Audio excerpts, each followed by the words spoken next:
Page 3 ang alamat ng trophy na hindi napili. Opo! Asa ko yung tubig?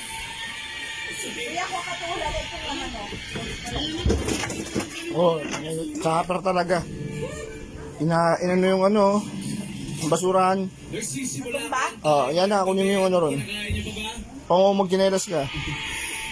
Marami pa ang mga nakapilang cute na batang handa ng magpakitang gilas. Kaya dyan lang po kayo't magbabalik ang The Voice Kids. Ito ang contest para sa may mga Walang malasa na. crispy ulo na trending na head-to-head sa pasarapan na puso mo. Hindi mo naman sinara na mabuti yun eh. Hindi tignan mo. Oh. Papatay na lang tayo. Maraming kundi lang